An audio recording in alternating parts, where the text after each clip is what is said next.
Pessoal, com relação às produções atuais, a gente tem que notar aqui, os países que se industrializaram primeiro, né, os que a gente chama de industrialização pioneira, são todos aqueles que participaram da primeira e da segunda revolução industrial, são os países hoje em que eu tenho o maior uso das tecnologias. Então eles dominam as tecnologias, importam basicamente matéria-prima, né, mas exportam tecnologia, tudo bem?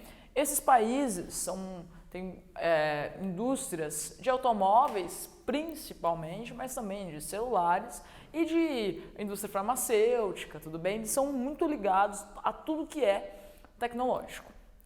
Já os países que se industrializaram tardiamente ou de forma emergente, né, como é o caso do Brasil, que a gente vai falar já já mais, é o caso da Índia, o caso da China, são países em que eu ainda tenho uma produção industrial muito ligada aos produtos, né, em si, não necessariamente à tecnologia.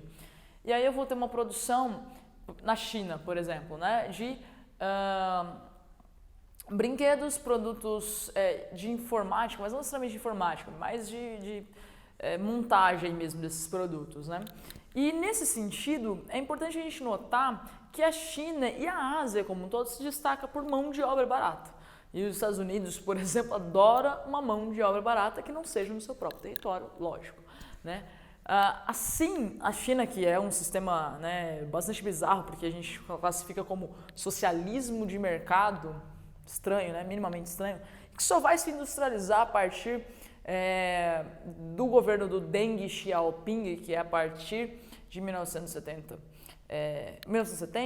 O que nós temos? Né? A China, um crescimento muito grande, um incentivo do governo bastante elevado, mas as zonas econômicas especiais são regiões na China em que é possível que empresas de outros países multinacionais, que é uma característica do nosso tempo, se instalem lá na China e produzam usando a mão de obra barata. É o caso de várias marcas, inclusive algumas, você tem lá o Made in China, mas algumas outras fazem a finalização em outros países. Por exemplo, marca de tênis, às vezes a produção inteira foi na China, mas o cadarço colocou no Brasil, então vai estar escrito Made in Brasil. Para pegar aquele consumidor, falar assim, não vou comprar da China porque tem muito trabalho escravo ou trabalho de mão de obra barata. Beleza, eu comprei esse Made in Brasil, só que também o produto, na verdade, ele foi produzido lá e só foi a finalização aqui.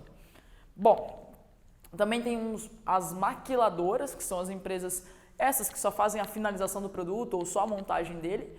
Algumas que merecem destaque são as maquiladoras mexicanas, que são empresas dos Estados Unidos que fazem a sua finalização de produtos no México, ali na fronteira com os Estados Unidos, e que usam também da mão de obra mais barata dos Estados Unidos. Recentemente, Donald Trump disse que queria as empresas de volta aos Estados Unidos. É uma tática de economia um pouco estrupiada, porque as pessoas dos Estados Unidos não vão se submeter a isso, né? Não vão se submeter a essa questão de, enfim, trabalhar num emprego que ganhe menos. Não tem o estadunidense suficiente para isso. E se ele depender de imigrante, ele também quer mandar imigrante embora. Então, a matemática, conta não fecha, né? Os Estados Unidos não é um país que se industrializou pensando em fortalecer um mercado industrial interno e não ligado à tecnologia, como é o caso dos produtos que são feitos, montados no México, né? Ou só essa montagem, essa atividade. Os Estados Unidos é um país muito complexo economicamente, ligado aos empregos terciários, aos empregos de desenvolvimento e não aos empregos de montagem, tá? Bom, além disso, dentro dos países emergentes eu vou ter o Brasil. E o Brasil, ele tem uma história interessante, né? Eu tenho a crise de 29, que vai gerar, no governo de Getúlio Vargas, em 1930, vai gerar uma indústria de base. Então, Getúlio Vargas vai, a partir de 1930, investir na indústria de base. A primeira coisa que ele faz é a Companhia Siderúrgica Nacional, em 1941. Depois, a Companhia Vale do Rio Doce, em 43. E, em 53, a Petrobras. Todas essas indústrias de base. O outro governo que vai se destacar em termos de produção industrial vai ser o do Juscelino Kubitschek, que vai fazer políticas de incentivo fiscal, ou seja, redução de impostos, parte da água sendo doada para a empresa, benefícios em termos de energia elétrica, de acesso às empresas, para que elas viessem para o Brasil. E ele queria atrair justamente as empresas do setor automobilístico. E ele conseguiu. Criou uma lógica hoje que está muito ligada ao, no Brasil, identidade é igual a carro, basicamente, né? Então, esses dois governos são fundamentais porque a gente tem hoje de indústria no Brasil. Essa industrialização ela vai ser maior, atingir seu auge nos anos 70, vai estar concentrada em São Paulo e no Rio de Janeiro. E hoje nós temos um espalhamento, né? A gente chama de desconcentração industrial. Porque antes eu tinha uma que a gente chama de economia de aglomeração. O que é isso? Né? Economia de ficar junto, de ficar perto, de ficar aglomerado. Como? Eu monto um carro, eu vou precisar de uma indústria que produza as portas ou os pinos para formar o carro. Se essa empresa está perto, eu vou gastar menos em transporte, tá? Ou mesmo a indústria de pneu. Então, economia de estar junto, de estar aglomerado, estar na mesma cidade. Então, é esse o processo dos anos 70, que vai gerar urbanização e tal. Já atualmente, nós temos um processo de desconcentração ou deseconomia de aglomeração. Ninguém pensa agora, vou abrir uma indústria, vou abrir em São Paulo, porque o metro quadrado é caro, porque o trânsito é caótico. Então está indo, né, as empresas estão indo, as indústrias, para o interior de São Paulo, para o Nordeste e para o Sul.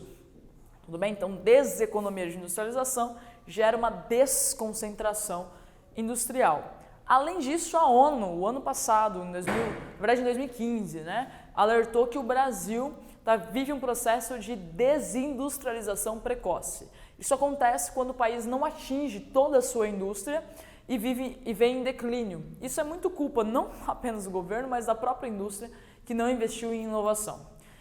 Nesse sentido, essa desindustrialização precoce, ela vai gerar dois caminhos possíveis. A ida mais ao setor primário, ligado aí à agropecuária, ou ainda para um setor terciário pouco complexo, que é aquele do comércio, né? E de alguns serviços, mas não de serviços que envolvem a tecnologia, design, etc. Né?